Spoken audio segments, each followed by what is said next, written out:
Hey guys, tonight we're going back a few thousand years to a time when gods still strolled across mountaintops. Sages stirred up trouble with alarming regularity, and divine family dinners could spiral into long-lasting feuds over something as innocent as fruit. Specifically, a mango. Not just any mango, mind you.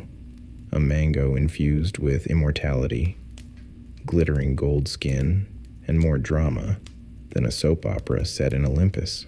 Imagine this. You're standing on Mount Kailash, the air thin and crisp, the clouds practically parked at your feet. Somewhere nearby, someone is burning sandalwood. The scent drifts lazily through the air, mingling with the sound of distant Veena music. And what might be the muffled sound of someone yelling about a seating chart? Because this is a wedding. A big one. One of those divine affairs where celestial beings arrive fashionably late, riding peacocks, elephants, and in one curious case, a swan with eyeliner. The bride and groom Shiva and Parvati, cosmic royalty. And yes, they've technically been married before. But divine reunions are like that. Every time they reconcile, the universe shivers a little, and someone insists on throwing a lavish ceremony to mark the occasion. You, of course, are standing off to the side, politely holding a garland and trying not to sneeze from the incense. That's when he appears. Sage Narada. Flute tucked under one arm, beard just slightly askew, and the expression of a man who knows he's about to ruin someone's evening. He doesn't even wait for dessert. With a twinkle in his eye and the smug grin of someone who's just found a plot twist, he clears his throat and pulls from his robe. The mango, it glows. Not metaphorically.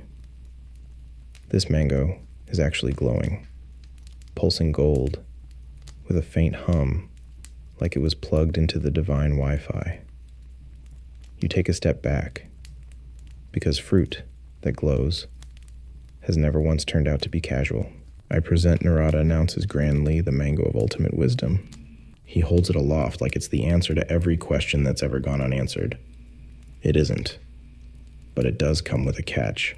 It can only be eaten by the one who is most worthy, he adds with a theatrical flourish and absolutely zero regard for the fact that this is a family event. You glance around. People are eyeing the mango. Hard. Shiva scratches his beard. Parvati gives a slow blink that screams, "Really, Narada?" Meanwhile, their sons Ganesha and Kartikeya perk up like raccoons hearing the fridge open. The brothers, until now happily gnawing on sweets and elbowing each other over wedding sweets, suddenly stand straighter. Ganesha's ears twitch.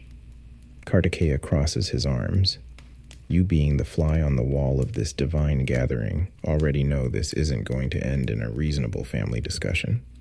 It begins simply enough. Kartikeya steps forward, tall, proud, with his spear glinting faintly in the temple light. "I am the warrior," he says, voice carrying the quiet certainty of someone who's battled demons before breakfast. "Surely I am the most worthy." Ganesha lumbers up next to him, round-bellied, wise-eyed, and holding what might be his third laddu of the hour. He chews thoughtfully and replies, "Wisdom is not won through battle alone, brother." You hold your breath. Here we go. Shiva sighs. Parvati pinches the bridge of her nose in a way that transcends eras and species. It's the universal sign of a parent realizing that today is not going to be peaceful. And Narada. He just leans back against a column and munches on sugarcane, already enjoying the show. So here you are, standing in a celestial courtyard, decorated with lotus petals and strung with garlands of fresh marigold, and suddenly the atmosphere shifts. The air, once thick with celebration, now crackles with that awkward energy you get when someone brings up politics at Thanksgiving. And all over a mango, a glowing, enchanted, maybe immortality-granting mango that, to be fair, does look delicious. You can't help but wonder, if you took a bite, would it taste like regular mango? Or would it taste like enlightenment? Mango enlightenment. Someone should market that. Parvati tries diplomacy. "Let us settle this wisely," she says. "We'll give the mango to the one who circles the world fastest." You blink. That seems Unnecessarily physical for a question of worthiness, but okay. Kartikeya is already mounting his peacock. Yes, his peacock. It's large, iridescent, and clearly fed up. The bird gives you a look that says, I did not sign up for this. And then they're off. Kartikeya, speeding across the sky, a blur of feathers and righteousness. Ganesha just stands there. You can see the gears turning in his head. He pats his mouse. The mouse squeaks. Not exactly made for global travel, and yet there's something oddly calm about him. Like he knows something no one else does. Narada narrows his eyes. He's intrigued now, and slightly annoyed. He was hoping for more thunderbolts and less logic. You glance at the mango. Still glowing. Still ridiculous. And somehow still the center of what is quickly becoming the divine version of a sibling rivalry that will echo through centuries. You realize you're hungry. Not for mango, just something less cosmic. Maybe a samosa. You settle down in the shade of a banyan tree listening to the sounds of the heavens. Kartikeya whizzing past constellations. Shiva quietly muttering something about impossible children, and Ganesha still just standing there. You suspect he's up to something. Historians still argue whether this entire event is literal symbolic or just a spiritual metaphor for sibling dynamics. Some say it represents the struggle between action and thought. Others say it's just a really complicated way to explain why Ganesha has a belly and Kartikeya has a spear. But you don't have to decide. You're just along for the ride. A sleepy observer in a world where gods argue like toddlers and mangoes, have more power than most world leaders. Above you, a celestial cow drifts by lazily. Somewhere in the distance, someone is playing a tambura. You sigh, let your eyes drift closed for just a moment, and wait to see how this fruity conflict will unfold. You wake, or rather float gently back into awareness, still under that same banyan tree. The mango is still glowing faintly nearby, as if it too is waiting for the outcome of this celestial contest. And the air still hums with the not-so-distant echo of Kartikeya's determined flapping peacock mount cutting across the upper atmosphere. He's determined to win. And that's the thing about Kartikeya. Once he commits, he's the very picture of resolve. Occasionally with a dash of overkill. Meanwhile, Ganesha hasn't moved an inch. He's now sitting cross-legged, eyes half-lidded in either deep meditation or a light sugar crash. You can't tell which. The mouse is curled up beside him, nibbling something sticky and suspiciously sweet. The tension in the courtyard hangs like a slow-moving monsoon cloud. Everyone is waiting to see what the second son of Shiva will do. Except Ganesha. He doesn't seem to be waiting for anything. The gods whisper amongst themselves. The mango glows a little brighter, as if sensing that drama is good for its brand. But let's talk about the mango. Yes, this entire divine kerfuffle hinges on one fruit. According to some versions of the tale, this mango wasn't just imbued with immortality, but knowledge as well, complete, pure, unfiltered wisdom. The kind that lets you understand the Vedas, read between cosmic lines, and maybe finally figure out what's actually going on in Inception. Others claim the mango was a test, a trap wrapped in sweetness. After all, when gods give gifts, there's always a catch. Or several. Historians still argue whether the mango symbolizes fertility, divine favor, or was just a way for ancient storytellers to make their listeners stop and ask, wait, why a mango? We may never know. But mangoes do crop up all over South Asian mythology art and awkward dinner table metaphors. There's even a belief in some regions that placing mango leaves above your doorway can keep away bad vibes. Not demons, just like vibes. But right now, the mango is the epicenter of the most passive-aggressive family debate since Zeus tried to explain to Hera why he turned into a swan for strategic reasons. You glance up. Kartikeya is halfway across the world by now, zooming over oceans, mountains, and probably confusing a few shepherds who don't normally see airborne peacocks His journey is magnificent, also exhausting. His peacock bless its iridescent feathers is definitely reconsidering its life choices. Back at base camp, Parvati has summoned snacks. She knows this is going to take a while. You're handed something flaky and savory wrapped in a banana leaf. You accept it gratefully and chew quietly, trying not to look like you're enjoying the spectacle too much. Ganesha, meanwhile, is still sitting. The breeze tugs gently at the folds of his robe. You wonder what he's waiting for. Then very casually he stands. He walks well, waddles over to his parents. He circles them once, then again, slowly, respectfully. The mouse trails behind him with mild confusion, but loyal determination. 3 times he walks around Shiva and Parvati, then stops and bows. You tilt your head. Is this a protest? But Ganesha looks up at his parents and says, with the serene confidence of someone who knows he's right, "The world, to me, is my parents." You nearly drop your snack. Shiva blinks. Parvati's mouth opens, then closes. Somewhere in the cosmos, a dramatic tabla sting echoes like a celestial mic drop.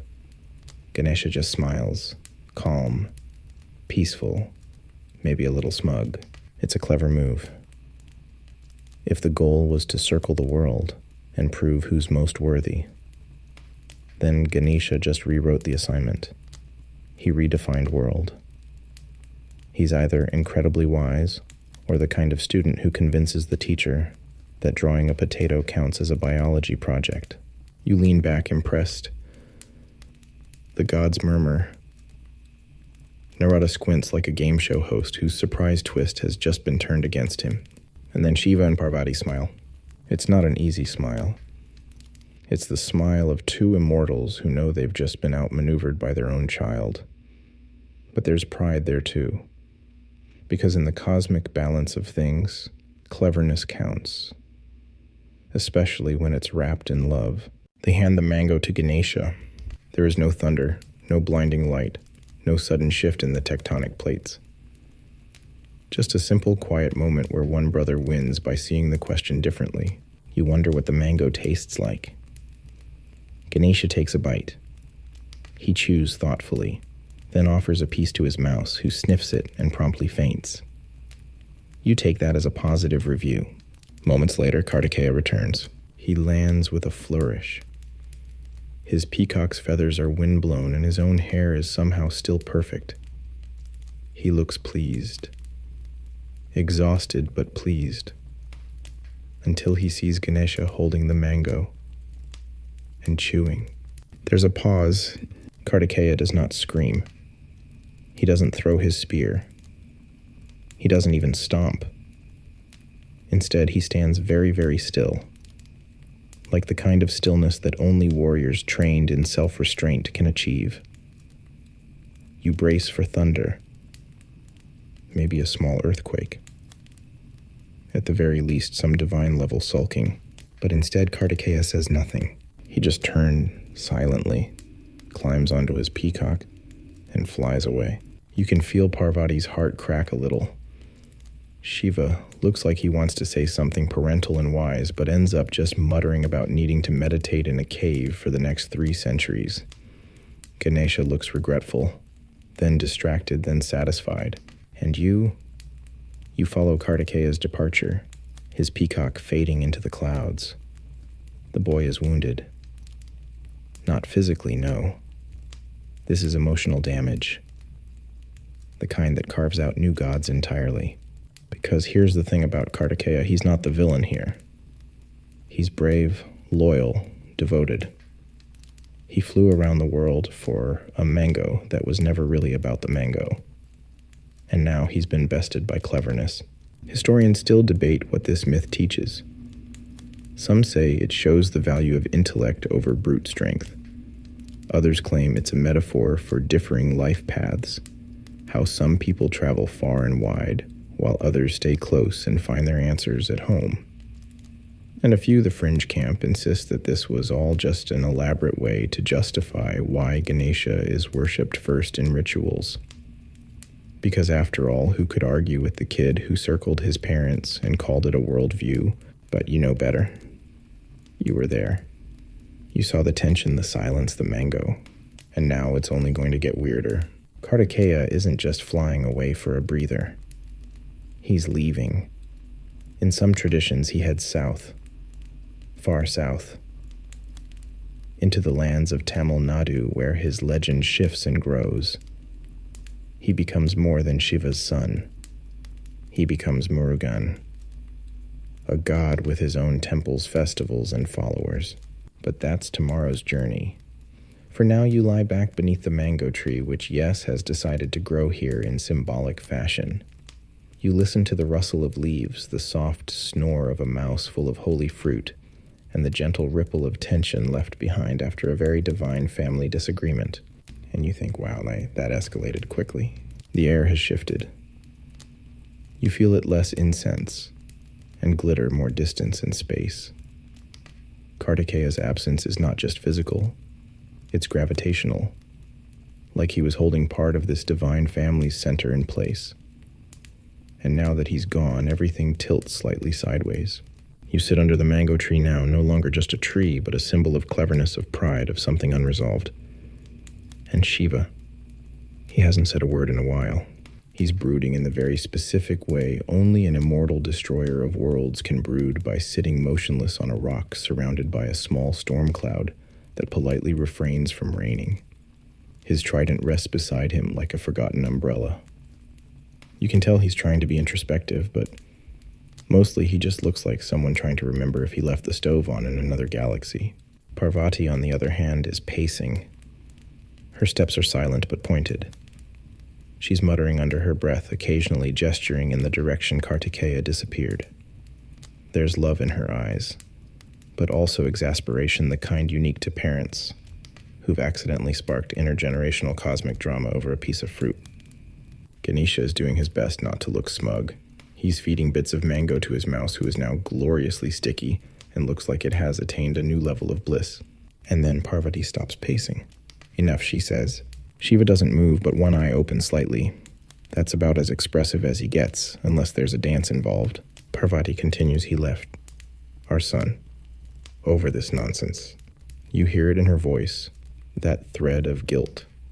Guilt that's wrapped tightly in frustration and seasoned with a pinch of divine wrath. You suspect you'll want to stay out of the line of fire for this one. Perhaps Shiva says slowly this was meant to happen. Perhaps Kartikeya has his own path now. Parvati spins on him. You said the same thing when he tamed that fire demon, and when he tried to ride the moon, and when he swore off sugar for an entire kalpa. Shiva, to his credit, simply shrugs. You're impossible, she sighs, then storms off, not dramatically, just with purpose. She heads toward the place where Kartikeya once stood, where the air still hums faintly with his heat and feathers. You follow. Because at this point, you know better than to miss what comes next. Parvati kneels. She picks up a single blue feather left behind by the peacock, holds it gently, reverently, and then she whispers something so soft you can't hear it, but the wind hears, because it stills around her. A hush falls over everything. She's summoning, not calling Kartikeya back. No, she knows better. She's calling something else. Memory. Myth. The story of her son, as it will be told in the south, where the land is older than the wind and the mango trees grow thicker. And in this moment you realize this isn't the end of the mango story. It's only the beginning of the part where everyone has to live with what happened. Now let's rewind slightly. Because while Parvati vents her heartbreak and Shiva tries to make peace with silence, Ganesha is doing something profoundly strange. He's building a model. It's made of rocks and twigs and leftover sweets, but it's unmistakably a replica of the entire scene. He's got a pebble for Shiva, a blossom for Parvati, a large dumpling for himself, and a worryingly realistic feather for Kartikeya. He arranges them in a circle, then rearranges them, then eats part of the circle. This is how Ganesha processes things, through play, through food, through symbol. Historians still argue whether this myth about the mango was meant to explain temple hierarchies or perhaps something deeper, the tension between intellect and action, between those who reason and those who run, between staying and going. But you watching Ganesha munch his model universe into crumbs know that myths aren't always meant to explain.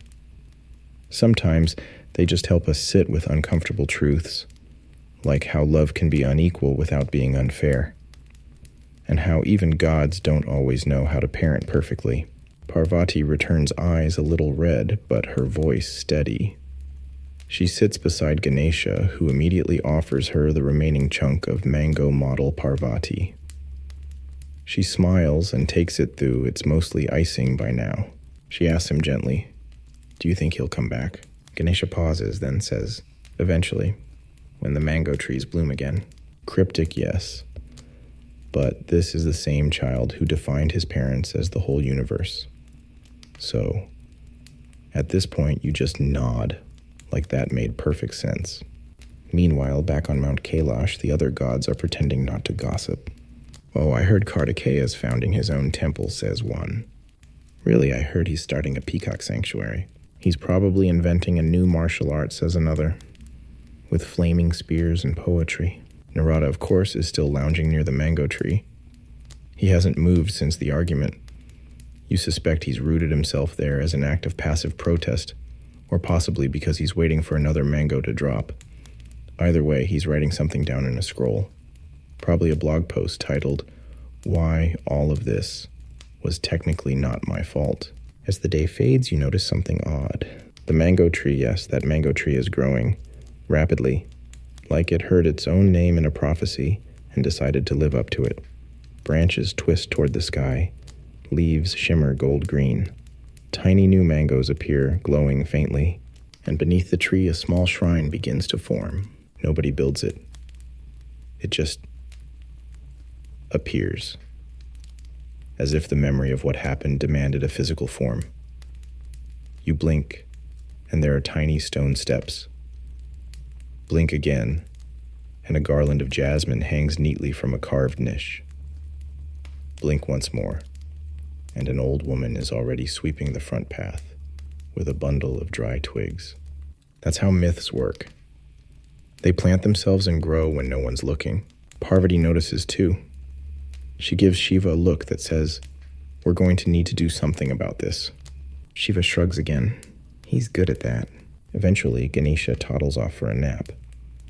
The mouse, still full of blessed fruit, has rolled into a ball and is dreaming of cheese clouds. Parvati prepares for evening prayer. Shiva disappears into his cave to contemplate the nature of consequence, or maybe just nap standing up, and you find yourself drawn to the shrine. The mango tree above it is swaying gently even though there's no wind. A mango drops nearby with a soft thud. You pick it up. It's warm, fragrant, and strangely calming. You don't bite it. You just hold it. Because that's enough. Because somewhere far to the south, Kartikeya is watching a different tree. One not yet sacred, not yet storied.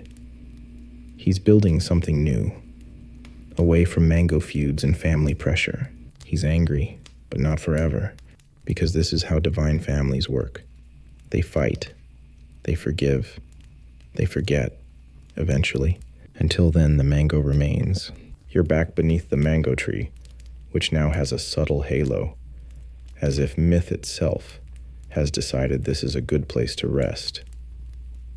The shrine is quiet. The gods are quiet. Even the squirrels are subdued, nibbling in reverent silence as they dart around the base of the trunk. And yet a soft hum buzzes through the air. Not quite sound, not quite memory. It's the ripple of a story that's not done yet. Then you hear the click-clack of wooden sandals. Narada's back on his feet. You probably should have seen it coming.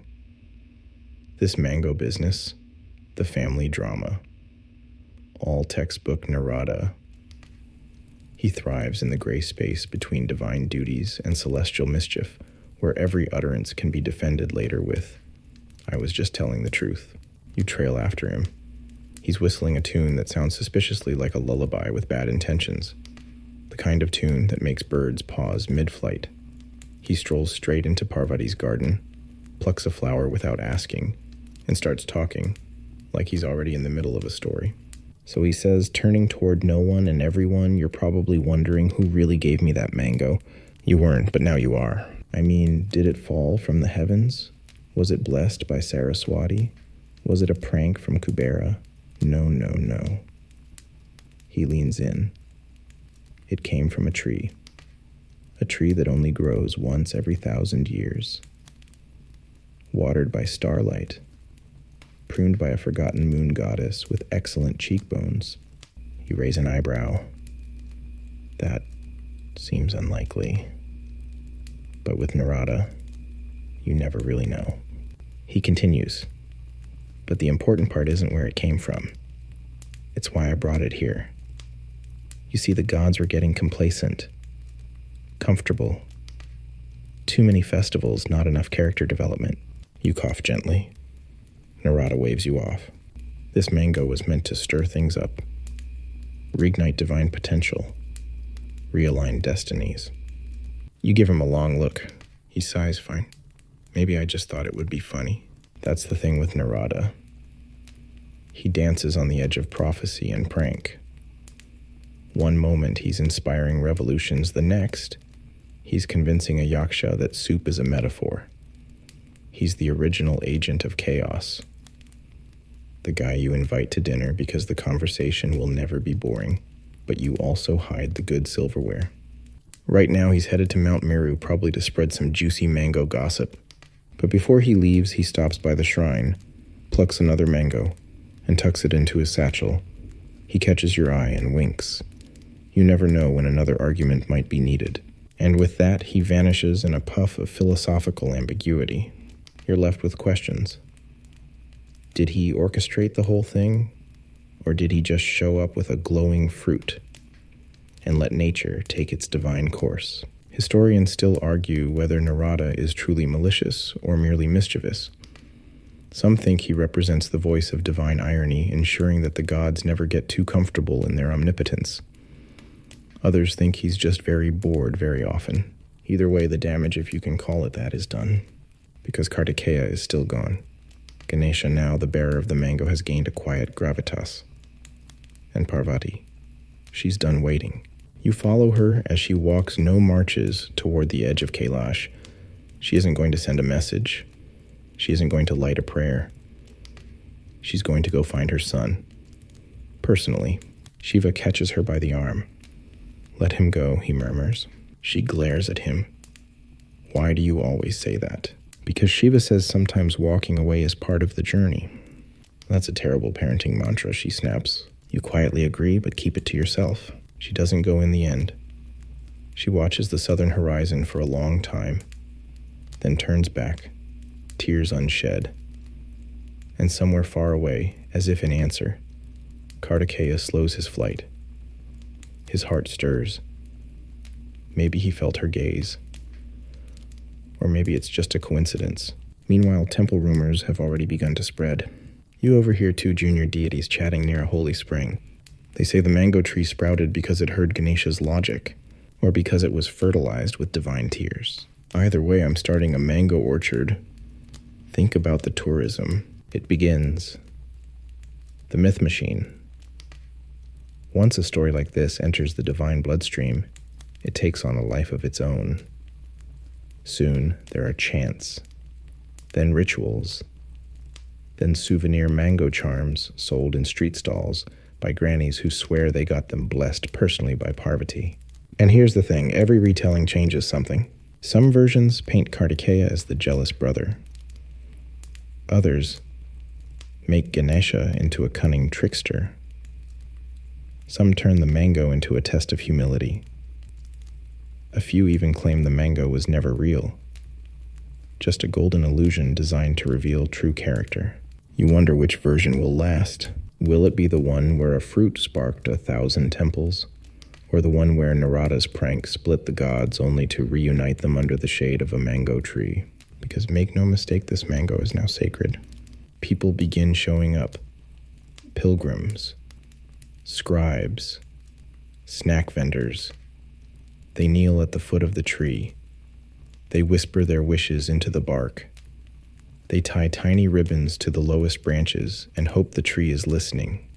And you just sit and watch. You've seen the fight, the fallout, the uncomfortable silences between immortals who aren't as detached as they like to pretend. You've also seen the love, messy, divine, persistent love. A love that survives cleverness, that weathers stubbornness, that learns to coexist with separation. You wonder if that's what the mango represents in the end. Not wisdom, not worthiness, but family. In all its awkward, sticky, unforgettable glory. The mango tree has grown a little taller overnight. You're not entirely sure how you know that, but it feels taller, like it has ambitions now. The shrine below it has acquired new offerings.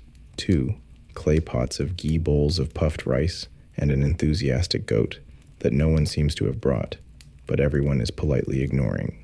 The tree watches over it all, serene and slightly smug. It's a monument now. To wisdom, to trickery, to unresolved family tension wrapped in the sweet flesh of a fruit. But far, far to the south, another story is unfolding.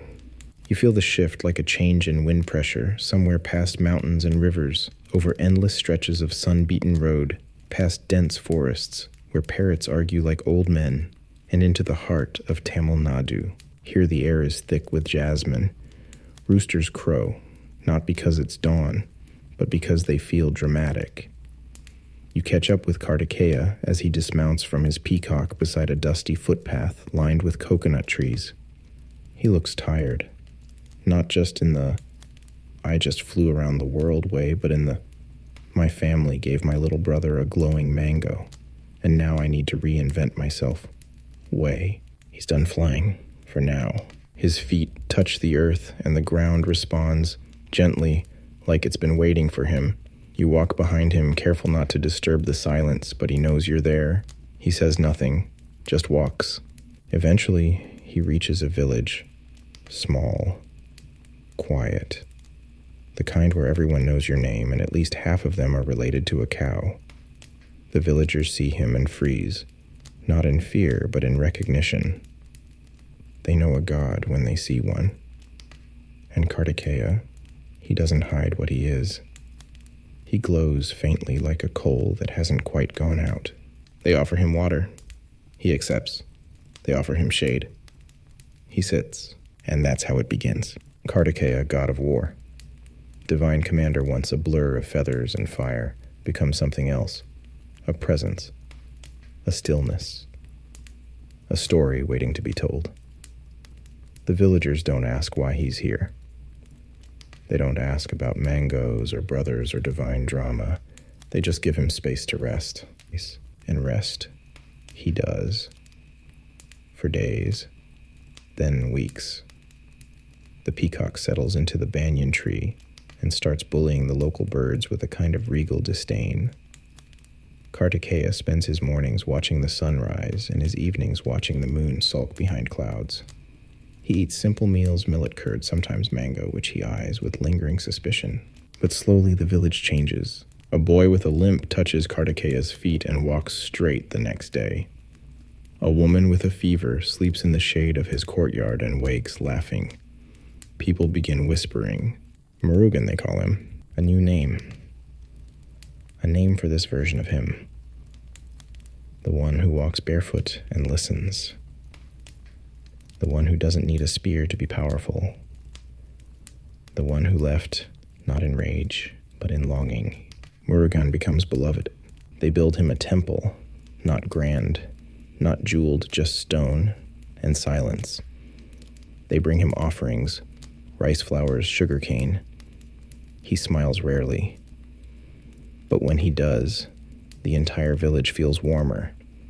The mango tree at Kailash may be sacred, but here in the south he is sacred. And yet the ache doesn't leave. Sometimes at night when the crickets quiet down and the peacock sleeps with one eye open, Murugan stands alone beneath the stars and remembers the mango. Not the fruit itself, but what it meant. The argument. The look in his mother's eyes. The silence of his father. The way Ganesha didn't gloat but didn't apologize either. Historians still argue whether this myth marks Kartikeya's descent or his ascension. Did he lose a contest and flee? Or did he shed a role he never truly wanted and become something greater? The records differ. So do the statues. But the villagers don't care. They just know that Murugan listens, that when they pray they feel heard, and that in a world filled with gods too busy with thunderbolts and festivals, he is theirs. One day a child asks him, "Will your brother come visit?" Murugan smiles but doesn't answer. The next morning he plants a mango seed, not out of spite.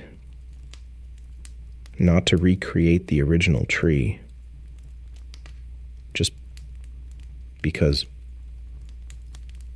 some things are worth growing again, even if they once caused pain. Especially if they did. The tree takes root, not glowing, not enchanted, just a tree. It grows slowly, patiently, like Murugan himself. And back at Mount Kailash, Parvati feels it. A tug. A pulse. She wakes from meditation and knows her son has begun something new. She doesn't smile, not exactly. But her breath softens. She sends a breeze southward, carrying the scent of sandalwood and the faint sound of lullabies. Shiva in his cave opens one eye and mutters, "Took him long enough." You don't know if he means Kartikeya or the tree. In time, other gods will visit the temple in Tamil Nadu. Ganesha will come eventually. He'll bring sweets. The mouse will refuse to leave. There will be awkward silences and genuine laughter. The mango will be mentioned only once in passing, like a scar that's mostly healed. But that's later. For now, you sit under the new tree, not glowing, not sacred yet, but promising. A tree planted by someone who walked away and returned not to the same place, but to a new version of himself. You close your eyes and listen. The wind rustles mango leaves. A peacock calls. And far away in a courtyard, shaded by a much older tree, a mouse dreams contentedly in Ganesha's lap. The path leading away from the village where Kartikeya now lives is long and unmarked, but people begin walking it anyway. They come in twos and threes at first. A couple of wandering priests, an elderly woman with a prayer folded into a scrap of banana leaf, a boy who swears he dreamed of a god with 6 faces. They don't always know who Murugan is. Not yet. But they know there's something different about this place. Some tug at the edge of understanding that makes the soles of their feet ache for pilgrimage. You're among them now, moving southward, further still. The landscape changes gradually. Coconut palms give way to thicker forests. The heat grows humid and slow, like warm honey poured over your shoulders. And the air smells constantly of incense. Even in the deepest groves where no one should be burning anything, you smell sandalwood and faint rose. Because here in Tamil Nadu, he is waiting. Not Ganesha, not Shiva, not Parvati. Murugan. Kartikeya's southern form is different, fiercer, and softer at once. Here, he isn't the afterthought in a mango dispute. He's the main event. Lord of the hills, patron of poets, warrior of the Vel, his iconic spear gleaming with mythology. He's worshipped not as a second sun, but as a first light, a guiding star, through tangled forests and tangled mines. You find him again standing atop Palani Hill. It's not just a hill. It rises like an ancient sentinel out of the flatland, clothed in sacred fig trees and the quiet resolve of centuries of barefoot footsteps. Pilgrims climb it even now, thousands of them chanting, weeping, sweating, singing. Some carry offerings balanced on their heads. Others bring kavadi, heavy wooden shrines borne on shoulders, in a rhythm of penance and devotion. Murugan watches them, all of them. His expression is unreadable, but his presence, it's electric. calming, fierce, everything at once. And now you see why he had to leave. This place wasn't an exile. It was an arrival. Down below, market stalls bustle with color and fried snacks. A vendor shouts something about mango pickle. You smile.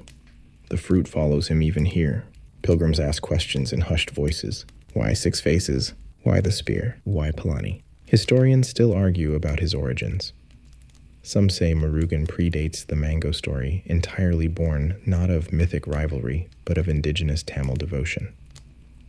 They point to ancient Sangam poetry, where he's the red god of the hills chasing demons and composing love songs. Others insist the mango tale came first with southern traditions, adopting Kartikeya and reimagining him into Murugan. But the stories don't compete. They converge, because here stories are like rivers. They twist, they merge, and they carry with them petals from every temple they've passed. You climb the 693 steps to Polani slowly. Not because you have to, but because everyone does. Every step is a memory, a mantra, a mango left uneaten. As you reach the summit, the temple comes into view. Not vast, not golden, just right. Quiet and complete. The kind of place where your thoughts sit still. Inside, Murugan's idol stands tall. Bronze. Lean. Vel in hand. 6 faces all serene. Some eyes closed in meditation, others open as if watching the entire cosmos juggle its priorities. You kneel though no one tells you to. It just feels correct. And in that moment it occurs to you maybe he didn't lose the mango. Maybe he won something else entirely. Back on Mount Kailash, Ganesha is experimenting with mango-based sweetmeats. He's combined condensed milk, powdered sugar, and divine leftovers into something that may or may not be legally classified as a god-level pastry. The mouse has eaten 5 and is currently horizontal, staring into nothingness with bliss. Parvati is painting. Yes, painting. You didn't know she did that. But apparently eternity gives one time to develop hobbies. She's chosen to paint mango trees over and over again. Different shapes. Different lights. In one, Kartikeya appears in the background, standing just at the edge of the frame. In another, he's not present, but the leaves shimmer like they remember him. Shiva occasionally offers critiques, which she ignores. He also sometimes adds a thundercloud when she's not looking. You check in on Narada, too. He's begun composing a new, epic poem. Working title, Fruit of Discord, Sibling of Serenity. It's a bit dramatic, and it rhymes unnecessarily often. But he's invested. Every now and then, he chuckles to himself and says, "No one appreciates metaphors anymore." Back in the south, something new is happening. A festival is forming. It begins quietly. Someone ties a garland on Murugan's shrine. Then someone else offers milk. Before long, drums echo through the hills. Devotees wear yellow. They carry offerings in silver pots balanced on their heads. They pierce their cheeks with skewers, not out of violence but devotion. They walk barefoot for miles. It's called Taipasam, and while it will grow to become one of Murugan's most significant festivals right now, it's still local, still forming, like a mango ripening on the branch, slow, patient, inevitable. And through it all, Murugan watches, still, unmoving, but not indifferent. Never indifferent. He is, after all, the god who left not because he was defeated, but because he needed to become something else. Something his old life couldn't contain. A reminder that sometimes stepping away is the beginning of stepping into your own story. You sit beneath a neem tree at the base of Polani Hill watching as night descends. The air cools. The stars peek out like hesitant guests at a dinner party. Somewhere nearby, a child tells the mango story not with rivalry but with wonder. Ganesha got the fruit, she says, but Murugan got the mountain. You smile. Because maybe that's how it was always meant to be. Dawn stretches its fingers across Polani Hill, slow and peach-hued, as though even the sun knows to approach Murugan's shrine with care. The first rays slide down the stone steps past sleeping pilgrims, over marigold offerings, and finally warm the base of the divine spear as it rests in the crook of a statue's bronze elbow. You, of course, are already awake. Not because you're virtuous. You just couldn't sleep through the sound of 73 roosters greeting the dawn with the enthusiasm of unpaid backup singers. Murugan is not in the temple today. He's wandered again, as gods often do. No procession, no fanfare. Just bare feet on warm soil, walking a path only he can see. You follow at a respectful distance, the air still heavy with dew, the sound of temple bells echoing behind you. He leads you to a field, an ordinary one or so it seems. Rows of sugar canes sway lazily in the breeze. Dragonflies zip like small helicopters on urgent missions. There's a cow chewing something that looks entirely unsanctioned. But Murugan stops, kneels, and places his palm on the earth. He stays like that for a long time. You sit pretending not to watch. Then he speaks. Not to you, not really. To the soil, perhaps. Or to something deeper. They forgot this part, he says. You blink. Who? The ones who write the stories? Ah, right.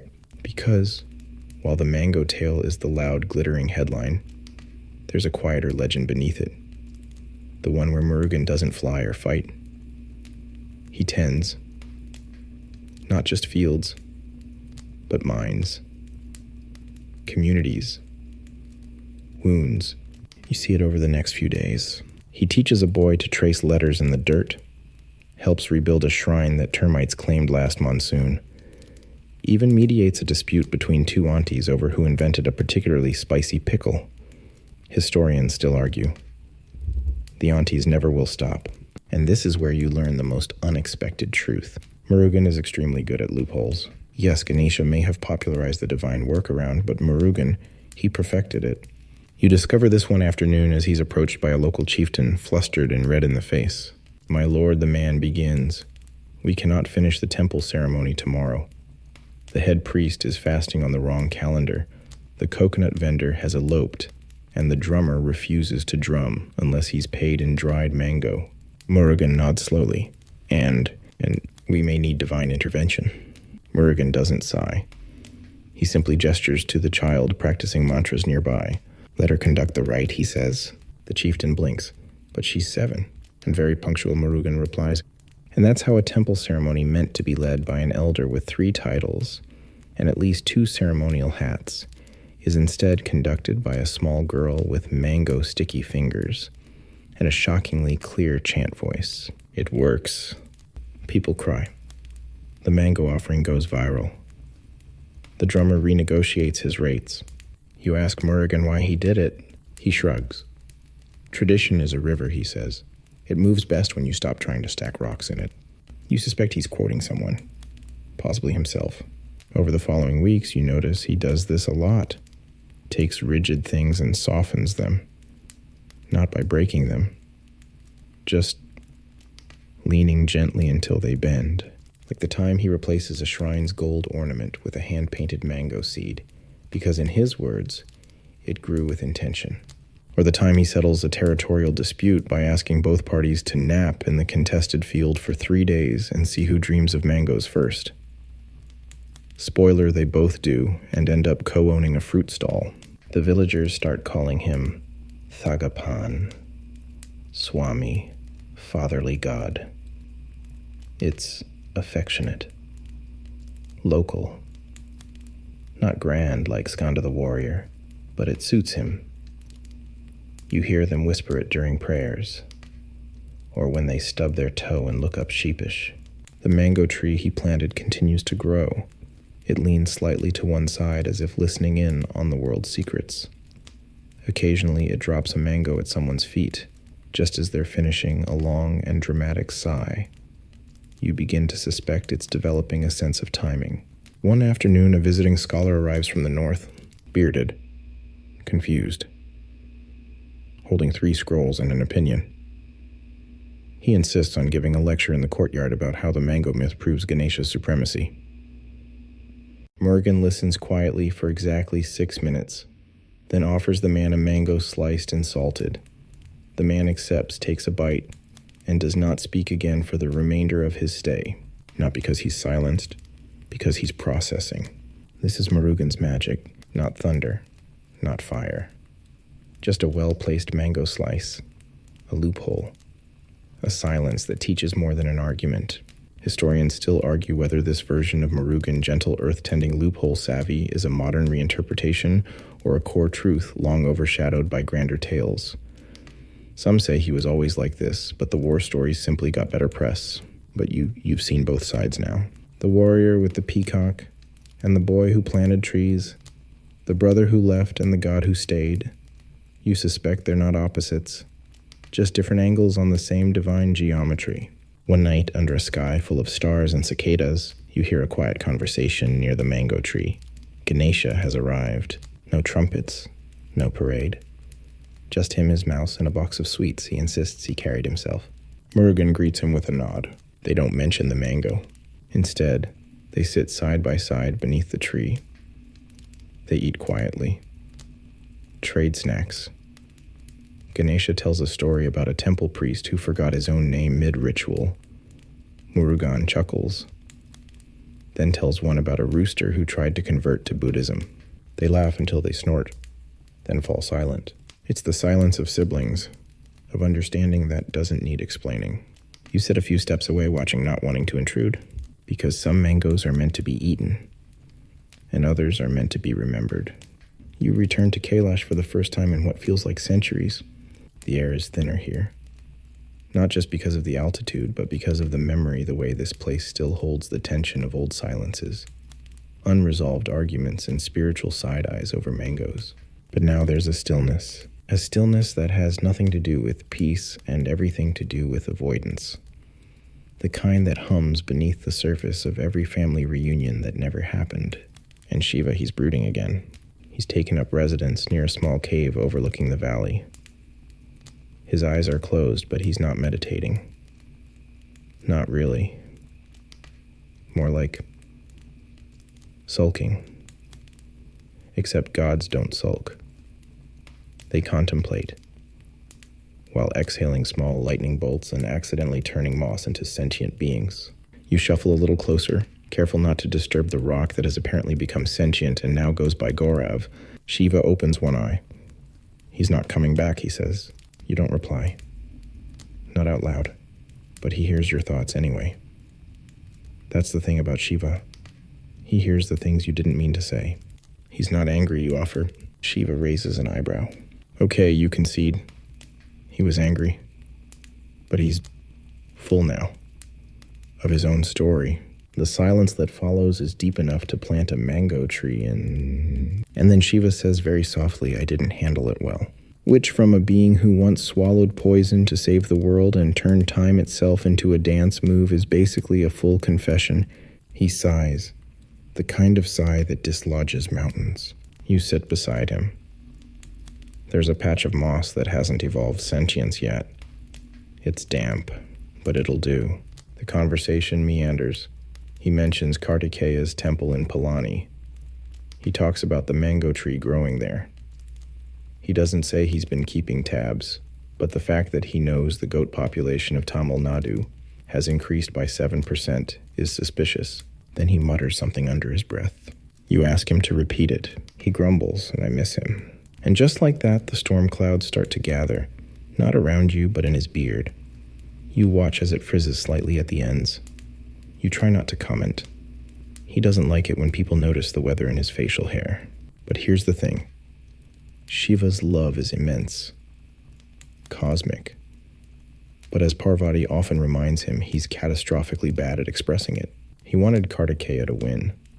To race across the sky, scoop up the mango, and be the glorious, victorious sun. But Ganesha's logic upended all that. And instead of processing those feelings like a mature deity, Shiva went into his cave and decided to become one with the stalactites. Historians still argue about this part of the story. Whether Shiva's silence was divine neutrality, parental misstep, or a philosophical experiment in detachment that went, well, a bit sideways. But you've seen enough by now to know that Shiva loves loudly in quiet ways. Through the way he watches clouds over Palani. Through the way he touches a flower someone left for Kartikeya without realizing. Through the way he doesn't correct Narada when the sage refers to Murugan's mango tree as remarkably symmetrical. Which brings us reluctantly to Narada. He's back again. This time, he's wearing robes embroidered with tiny mangoes, just in case anyone forgot whose plot twist this was. He strolls into the cave without knocking, offers Shiva a mango smoothie from somewhere deeply unhygienic, and says, "You know it wouldn't kill you to visit." Shiva raises an eyebrow so pointed it could pierce the veil of Maya itself. "I'm just saying," Narada continues lounging like he owns the stalactites. The mango drama is practically ancient history now. Ganesha's fine. Parvati's painting like a Renaissance deity. Murugan is basically a rock star. And you're marinating in regret. Shiva doesn't reply. Lightning flickers around his shoulders. Somewhere a yak faints. Narada sips his smoothie. At least write a letter. You blink. A letter? You're a god, Narada says. Write it in the clouds. Etch it in rain patterns. Make a mountain-shaped apology. Do something. Shiva growls, "I don't do letters." Narada leans forward. Then send a sign. A mango blossom. A rainstorm. A dream. Just let him know you're listening again. You glance at Shiva. His expression is unreadable, but the beard weather clears slightly. A good sign. Later that night, as the sky curls itself into stars, Shiva walks alone to the edge of Kailash. He doesn't say anything. He just looks south, toward Tamil Nadu, toward Palani Hill. He lifts his hand. The air shivers. A single mango blossom appears in the sky. Soft, shimmering.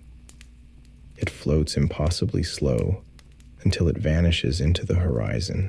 Thousands of miles away, Murugan sees it, sitting beneath his mango tree eyes, half closed, sipping spiced buttermilk from a clay cup. He doesn't smile. Not exactly.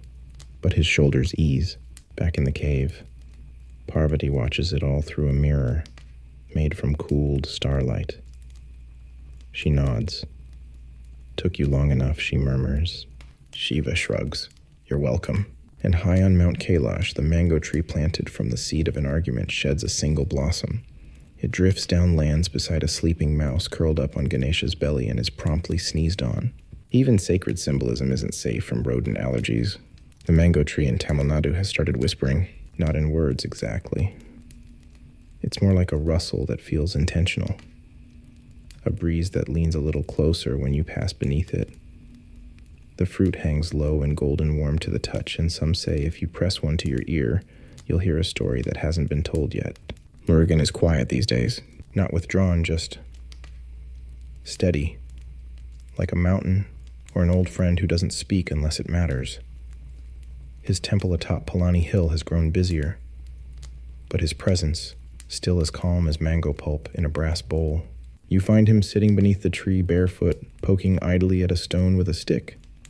Very undivine behavior. The stick is bent. The stone doesn't appear to be doing anything particularly inspiring. Is this holy, you ask? He looks up. It might be. I haven't decided yet. You nod, because with Murugan, even stick-based philosophy tracks. Today something unusual is happening in the village. The local priest is preparing a special ceremony. A big one.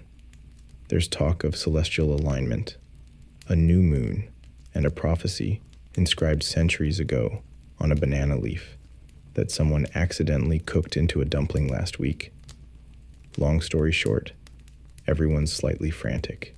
The centerpiece, a mango, not just any mango, one that according to a dream someone's aunt had 3 times in a row must be offered at the foot of the shrine during the exact moment of lunar stillness, while a rooster sings and someone chants a particular verse backward. Murugan listens patiently as the priest explains all of this. Then he says, "Sounds exhausting." The priest blinks. "But a tradition." Murugan tilts his head. "Which tradition? The one we remember, or the one we made up yesterday?" The priest looks like a man who's just had his favorite rug gently yanked out from beneath his doctrinal feet. Murugan smiles softly. We'll do the ritual. Of course. But let's make sure we're not worshipping the mango. Let's remember why we're offering it. You nod again. More mango-based metaphysics added to the list. Later that day, the village gathers at the shrine. The mango is placed carefully on a silver tray. Murugan arrives barefoot, holding a garland made not of flowers, but leaves from the mango tree itself. A small detail, but everyone notices. Even the goat who eyes the garland with snack-like intensity. As the ceremony begins, the air shifts. Something about this moment feels different. Not more divine, just more real. The chanting isn't perfect. Someone sneezes mid-mantra. The rooster on cue forgets the script and starts pacing like it's lost its place. But Murugan just smiles. He walks to the mango boughs and places one hand above it, not touching, just near, the way you might warm your palm over a candle you don't want to disturb. And then quietly he says, "This mango does not need to glow. It does not need to fly. It does not need to cause arguments or legends. It only needs to be what it is, a gift." You don't realize you're holding your breath until he steps back. No lightning, no divine tremors, just a breeze and the sound of the peacock fluffing its feathers somewhere in the distance. And that's when you see it, another mango tree, small, sprouting just outside the temple grounds. A sapling. No one planted it. Or if they did, no one remembers. But it's there now. A new chapter. Historians still debate this phase of Murugan's story. Some call it his earthly period. Others say he went soft. A few argue he became the god of everyday reverence, less war god, more guardian of nuance. The villagers simply call it the time when everything made sense. You stroll the market later, still feeling the ceremony humming in your bones. Vendors now sell little mango leaf amulets. One stall offers mango-scented insight powder, which appears to be ground turmeric in a fancier pouch. Someone else sells mango pickle labeled approved by Murugan. Probably. The mango is everywhere, but not as a symbol of conflict anymore. Now it's a sign of steadiness, of things that grew out of disagreement and ripened into something tender, sweet, lasting. You pass by the new tree again at sunset. It's grown 2 inches already. A child sits beside it, drawing something in the dust. You peek. It's a picture of Murugan, but not in his warrior form. Not with 6 faces or flaming spears. Just him sitting cross-legged under a tree, holding a mango, smiling. You leave the child to their sketch and make your way up the hill back toward the temple where the peacock sleeps, with one eye open, and Murugan is back to his favorite pastime, gently poking a stone with a stick. Did the ceremony work, you ask? He shrugs. We remembered the mango isn't the point. I'd call that a success. You sit down next to him. What is the point, you ask? Murugan taps the stone once, twice, then grins. That depends who's listening. And you realize that's the secret. Not just to mangoes or myths, but to everything. That the story changes depending on who tells it. That sometimes the loudest parts aren't the most important. You lean back against the tree. It creaks gently. A breeze lifts the edge of your robe. The stars are beginning to show themselves shy and blinking. Somewhere a goat sneezes, and high above on Kailash Ganesha looks south, grins and whispers to his mouse. He's getting really good at this. You wake to the sound of temple bells, not the dramatic kind, but a soft, sleepy trio of notes carried on morning mist. Palani Hill is hazy today. The mango trees shimmer with dew, their leaves curled at the tips, like they too were up late retelling stories. Today you walk through the village. The mango is everywhere. In chutneys and offerings, in schoolyard jokes. In the mural someone painted on the side of a cow shed showing Murugan handing Ganesha a mango with the caption, Sherla. You suspect the muralist is from somewhere with a Singaporean auntie, And in the kitchen courtyards of many homes, old women are discussing something very serious: tiffin feuds. You wander past one such courtyard where two ladies, both approximately 1,000 years old in soul and ankle strength, are locked in a debate so fierce the turmeric is vibrating. Her chutney is too sour, hisses the first. At least mine doesn't taste like heartbreak and vinegar, says the second sweetly. And there on the banana leaf between them is the object of contention, mango pickle. You pause, eavesdrop, and slowly realize this is not just about spice levels. This is legacy, identity, mango theology, basically. You step back before they rope you into being a taste tester. Last time that happened, your tongue went numb for 2 days. These are the unrecorded mango battles. No glowing fruit. No godly showdowns. Just everyday divine tension passed down through jars of mango preserved with chili oil and generations of grudges. Back at the temple, a young priest tells you there's a new rumor going around.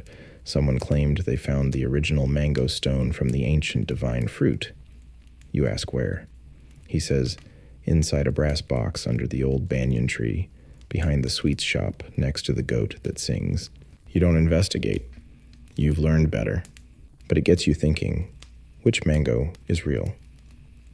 The first one Narada brought, the one Ganesha ate, the mango trees that sprouted later, or the ones being sold in little waxy molds, labeled celestial replica, now with 10% more divinity. Historians still argue about that.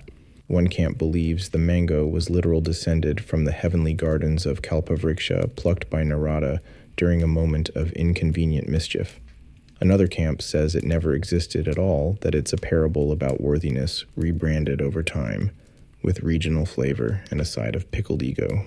And then there's a third group, your favorite, who believe the mango is real now because people believe in it. Because it has become sacred through repetition, tiffins, and temple rituals. A fruit elevated by the sheer power of storytelling. Later that afternoon, Ganesha arrives again. This time he comes in style, not just a mouse, but a small procession of musicians, snack bearers, and one very confused goose. He greets Murugan like they've never argued. That's the thing about divine siblings. They remember the fight, but not the grudge. I brought sweets, Ganesha says. Murugan raises an eyebrow. Not mango, I hope. Of course not, Ganesha says. They're jackfruit lattice. Mangoes, too. Charged. You both laugh. The goose honks in agreement. The brothers sit together beneath the mango tree. The breeze carries the smell of cardamom and rain-soaked earth. Their conversation drifts from temple funding scandals to whether coconut water counts as hydration or just very fancy tree juice. But eventually they circle back to that day. Murugan sighs. I really thought I'd win. Ganesha nods. You almost did. They sit in the silence that follows. It's not uncomfortable. Just true. And then Murugan does something unusual. He pulls a mango from the tree above and hands it to Ganesha. Ganesha blinks. Is this safe? Murugan smiles. We'll find out. They share it. No glowing. No choirs. Just sticky fingers, a bit of mango on Ganesha's tusk. And two brothers finally tasting the same fruit. You wander away to give them space.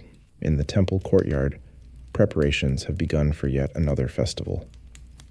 This one seems spontaneous. No ancient script. No alignment of stars. Just someone deciding that mangoes deserved a celebration. There are mango garlands, mango-patterned saris, even a mango-eating contest refereed by a particularly stern-looking tortoise. Children run around chanting verses they only half understand. Elders nod sagely and correct the meter. Somewhere someone starts painting the mango tree, this time with both brothers beneath it. You spot Narada leaning against a pillar, eating something suspiciously crunchy. You planned this, didn't you? You ask. He winks. I planned nothing. I nudge. What was the mango, really? He thinks for a long moment, then says it was a mirror. You frown. That's not helpful. He grins. Exactly. And disappears into a nearby snack stall. As twilight settles, the mango tree glows. Not supernaturally. Just in that way trees do. When they've been the center of attention for 1,000 years. And are still a little flattered. The villagers sing a lullaby that mentions both gods by name. Children curl up beside the shrine bellies full of fruit and stories. You sit beneath the tree one more time. You think about how this all began: a mango, a contest, a silence between gods, and how it became this shared fruit, shared space, and tiffin feuds that double as theology. You realize the mango never really mattered, but also it did, because it was never about the fruit. It was about what it revealed, what it grew into. Like all the best stories, you wake before dawn, and the air tastes like history, dusty, sweet, and just a bit suspicious. Today things feel different. The temple is quiet. The mango tree is still.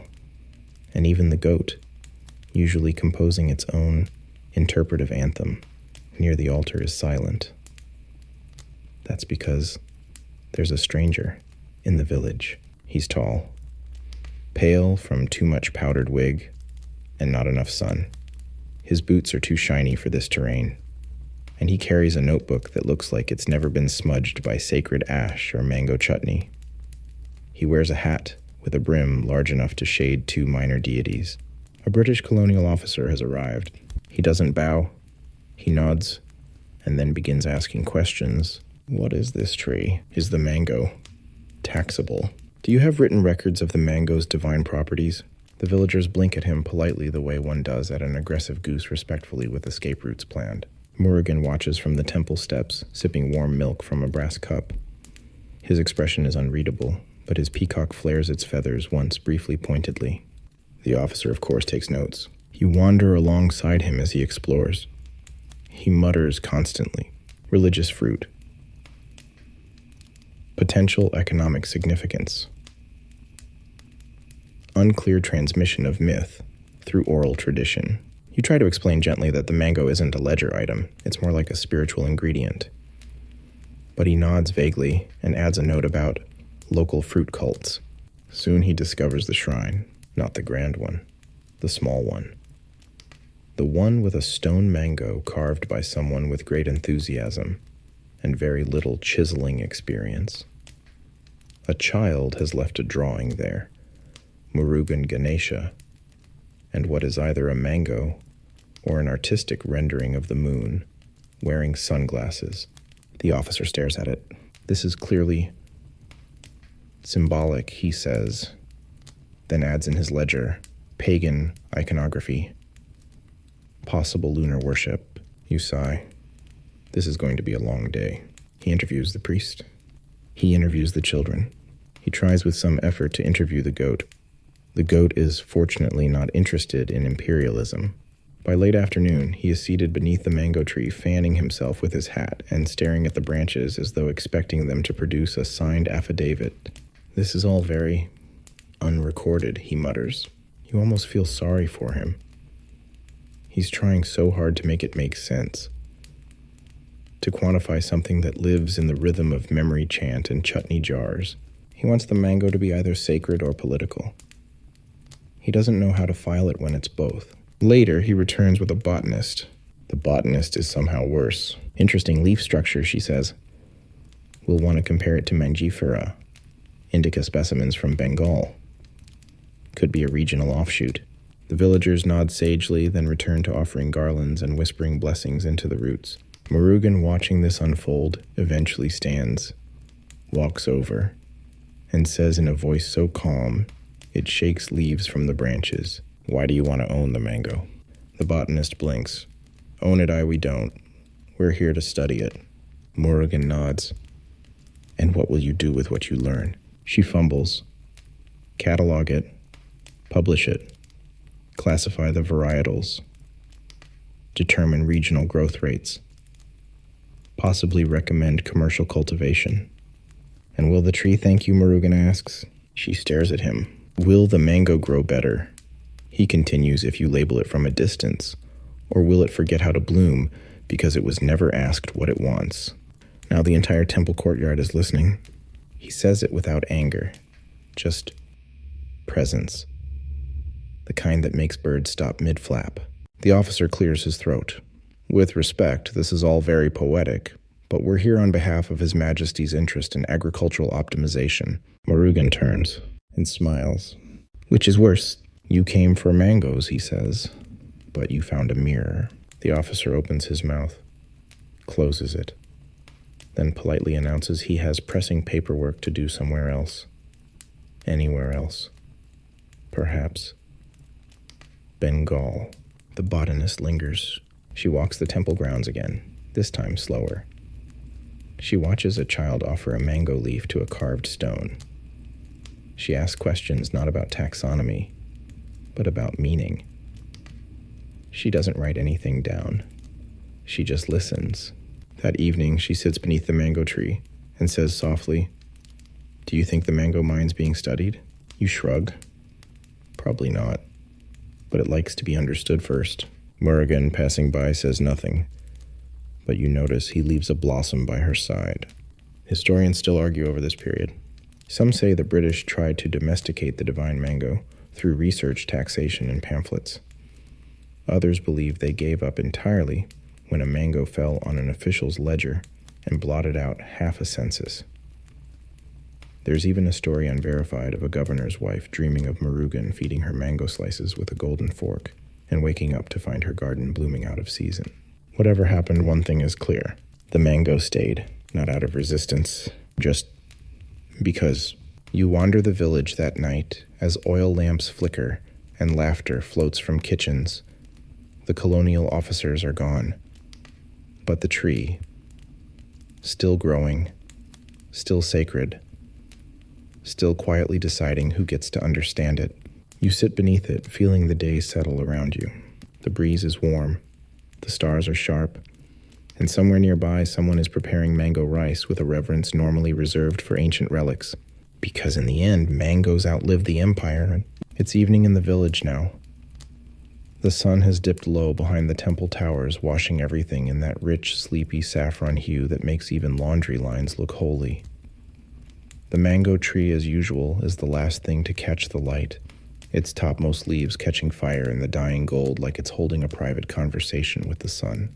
You're sitting in the temple library. It's less a building and more a long corridor of scrolls, palm leaf manuscripts, and that one sleepy cat who has somehow become chief archivist.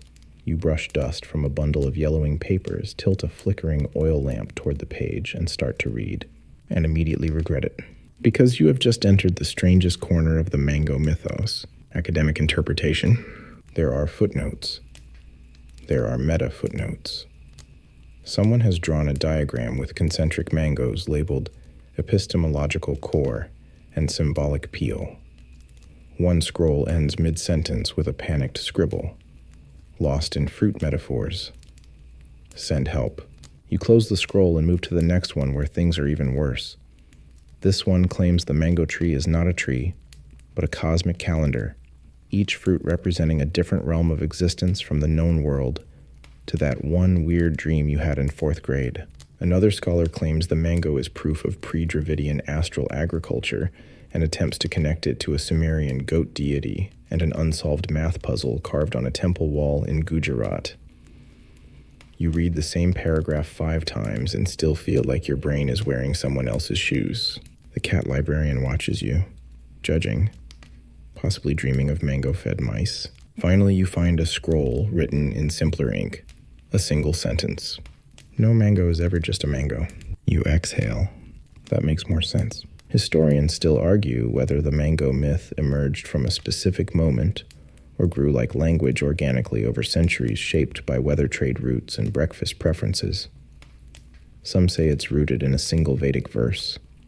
Others claim it was inspired by the flowering of the first mambajam tree near Palani, and that everything else grew around it like soft-spoken exaggeration. You begin seeing patterns. The mango appears in old hymns as a symbol of fertility. In royal seals, it's the mark of abundance. In bhakti poetry, it becomes a metaphor for grace, sweet, messy, and best enjoyed slowly. But even within academic circles, the mango divides. Some argue it was Ganesha's cleverness that elevated it. Others say Kartikeya's renunciation made it holy. And a third camp insists it was Parvati's sigh, the moment of maternal heartbreak, that charged it with divine resonance. You find a diagram of the family tree. Literally, someone's drawn Shiva, Parvati, Kartikeya, and Ganesha as the branches of a single mango trunk complete with root annotations labeled ego expectation and misinterpreted prophecy. You close that one too. Later, you sit with an elderly priest under the tree. He doesn't care for scrolls, but he has stories. My grandfather told me, he says that once the mango tree spoke to a woman in her sleep and told her to cook its leaves into a stew. What happened, you ask? She did. It tasted terrible. But she stopped arguing with her daughter-in-law afterward, so people started calling it blessed. You smile. It's not scholarly, but it tracks. Another story, a village girl refused to eat the first mango of the season because she said it was for the gods. She hid it beneath the shrine. That night, a stray dog found it, and the next morning, the girl won a dance competition she'd never entered. Divine reward, coincidence, folklore, logic. Yes, you find Ganesha in the market handing out free sweets with mango glaze. Market research, he says, trying a new twist on Modak. Academic, you tease. He shrugs. Better than footnotes. You catch up with Murugan later. He's reading something. A letter, maybe. The paper looks recent. The ink smudged in places. He folds it away when he sees you, offers a mango slice from a small clay bowl. There's a new theory, he says. Oh no. Apparently I represent the sun. Ganesha represents the moon. The mango is time. You chew slowly. So, time was eaten, or circled, or ignored. Depends on the university. He smiles. I don't mind. It means they're still listening. And that's the point, isn't it? It was never about academic consensus. It's about the echo. The way one myth can live 1,000 different lives, from scrolls to lullabies to half-remembered festival songs. The way it reshapes itself, depending on who holds the fruit and what they're carrying. You walk back through the temple courtyard and realize the mango tree has changed again. Not in height, in presence. It feels denser, wiser, like it's read the footnotes and forgiven them.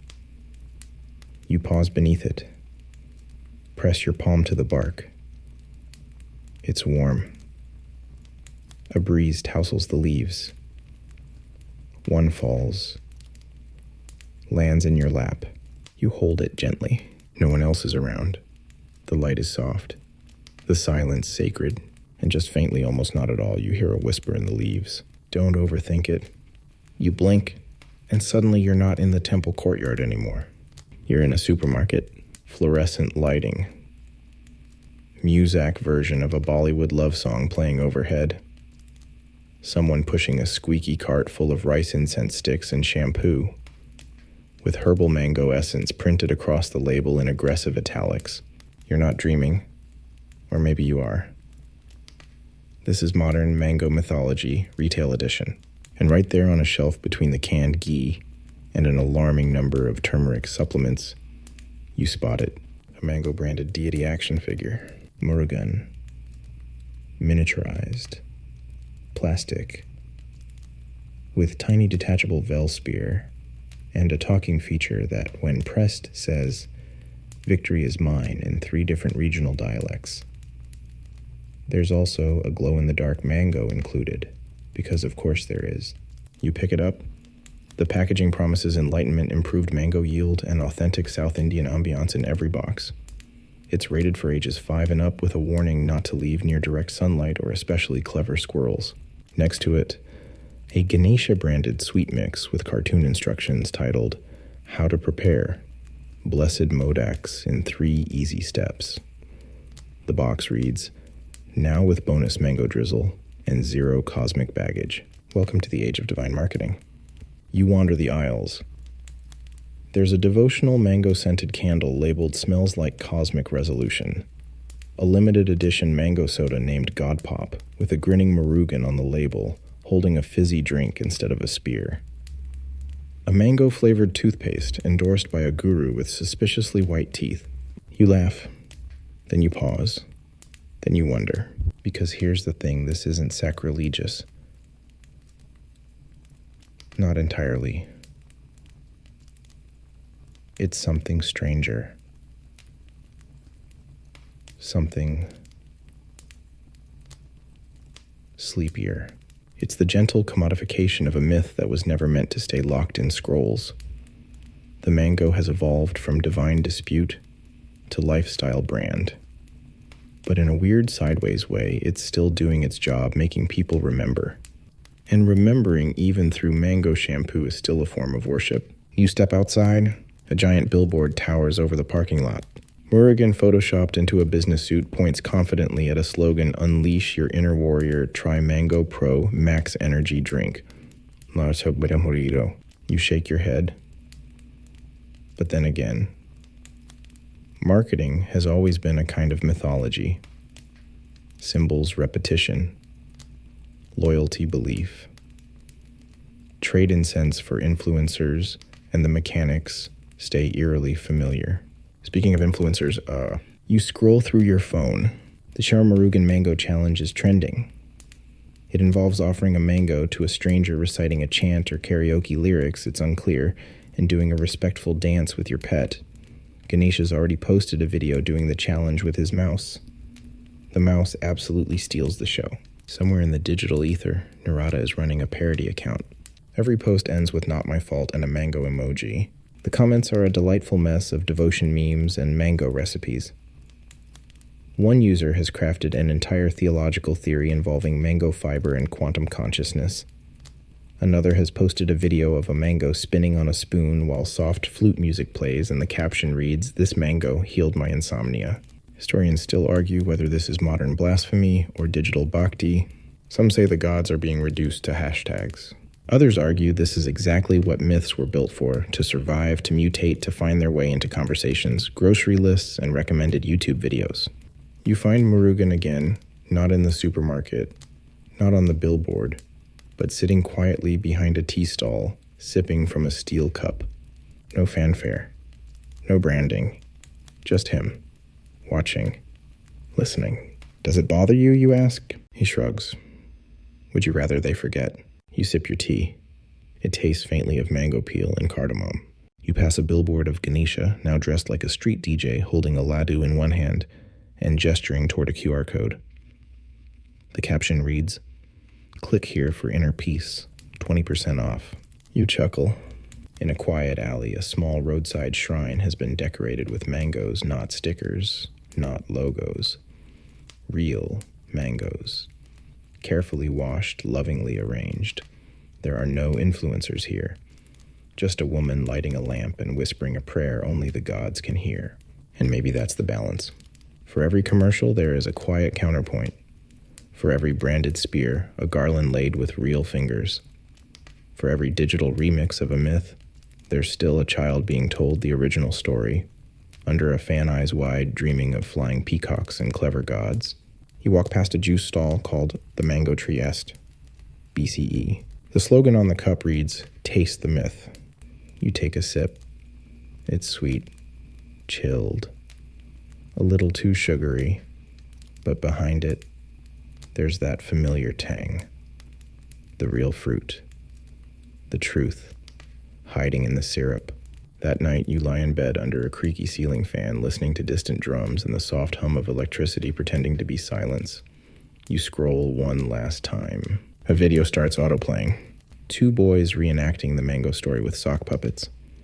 Ganesha is a slipper. Kartikeya is a glittery broom. The mango is a tennis ball with eyes drawn on. It's absurd. It's beautiful. And it ends with the slipper whispering, "You are the world to me." You smile. Close your eyes. Some myths live forever, not because they are carved in stone, but because they can be retold by sock puppets and still work. Because they know how to change costumes without changing meaning. And somewhere high on Palani Hill, Murugan smiles. He's seen the video too. Morning unfurls itself like a lazy prayer across the southern hills. It's a sleepy sort of light one that seeps instead of shines. Birds chirp with the rhythm of half-remembered mantras. You step out into it quietly, like someone entering a conversation that's already begun. And then you see it, a crowd. Not the usual festival crowd. This isn't a celebration. There are no drums, no garlands, just villagers gathered near the base of the mango tree, muttering with the soft urgency of gossip, turning into a situation. You slip in at the edge. Everyone's staring at the same thing. A rope. A red rope looped around the base of the sacred mango tree staked into the ground with wooden pegs. Not tied with reverence. Not ceremonial.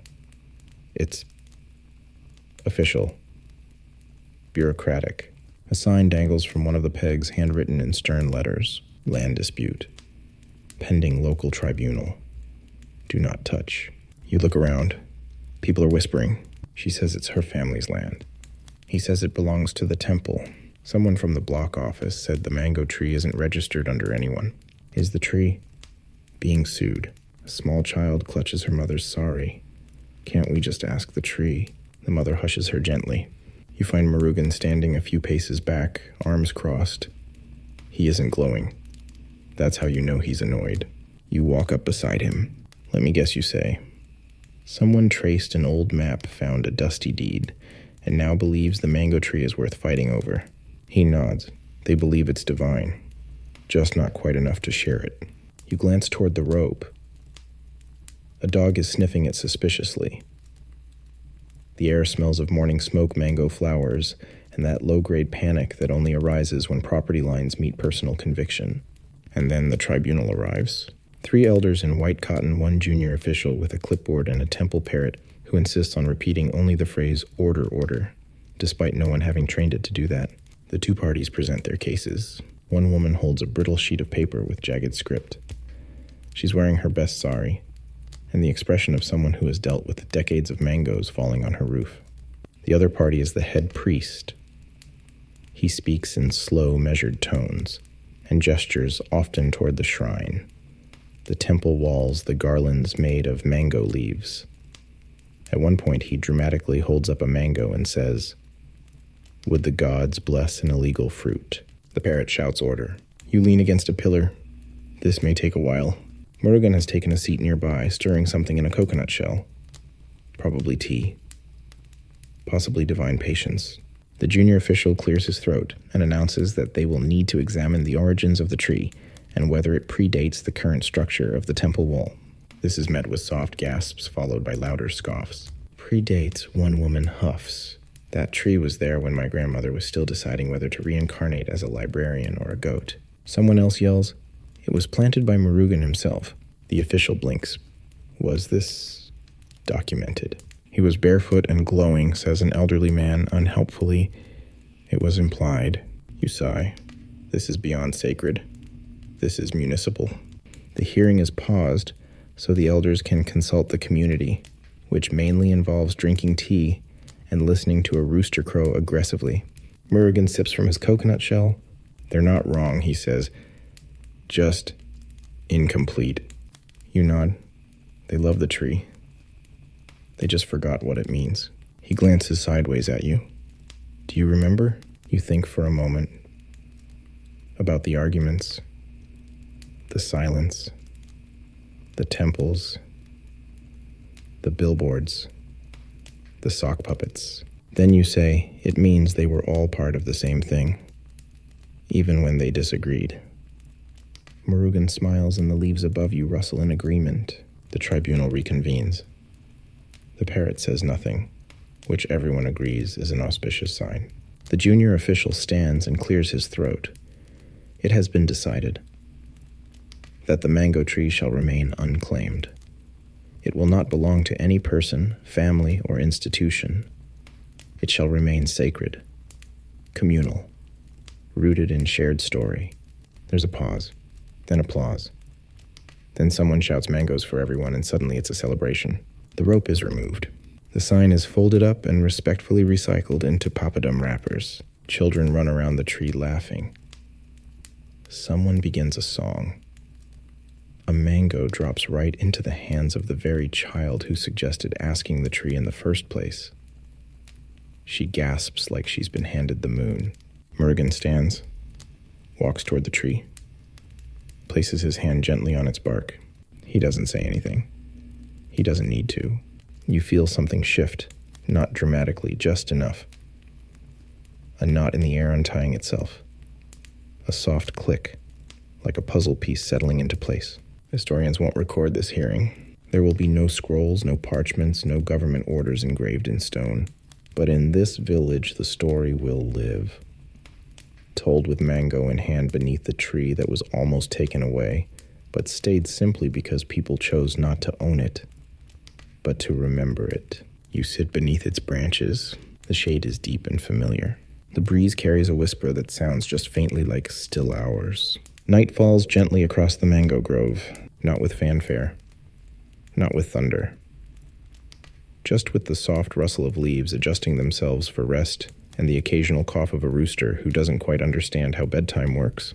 You're sitting beneath the tree, that mango tree, the one that's been argued over, prayed under, marketed, mapped, misquoted, and nearly roped off by land officials.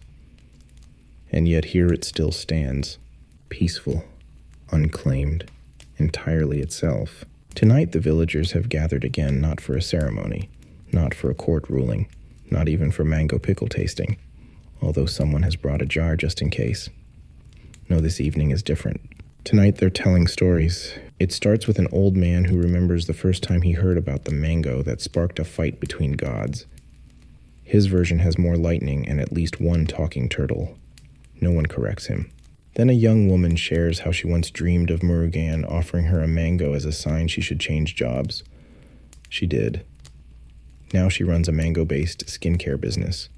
Her stall is always busy during temple festivals. A child grinning insists she once saw Ganesha and Murugan sharing a mango on the roof during a thunderstorm, giggling like schoolboys. She draws a picture in the dirt to prove it. It's mostly ears and spears, but the vibe is accurate.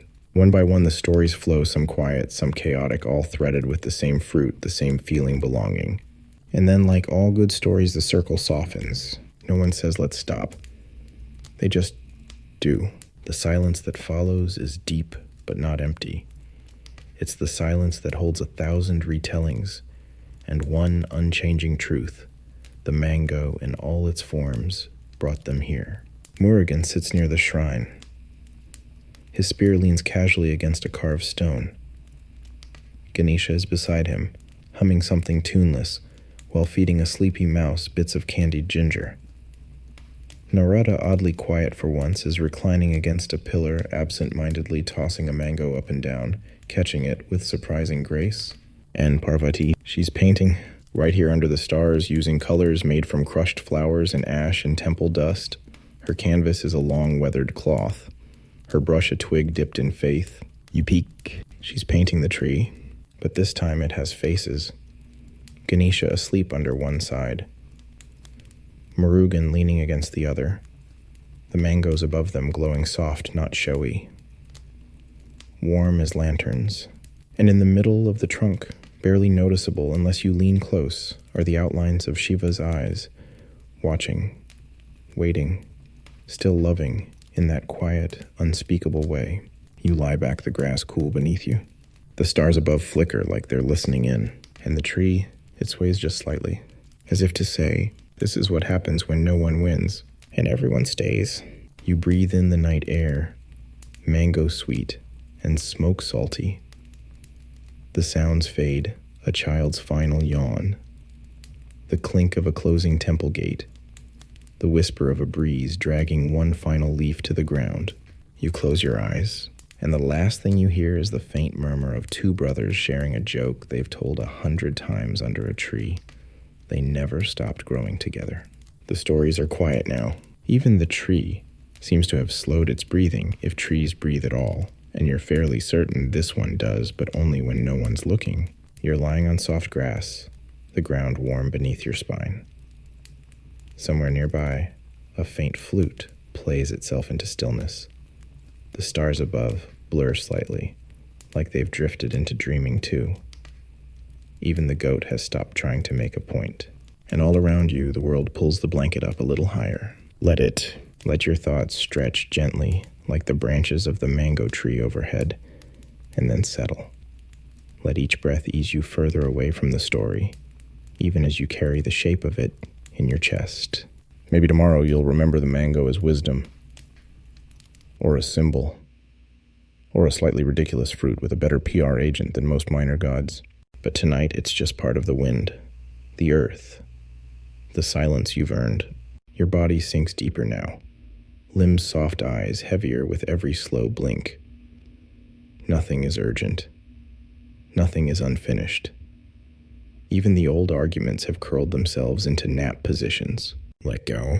Let the mango fall from your mind like a leaf light and golden, and watch it drift down toward the part of your heart where stories become dreams.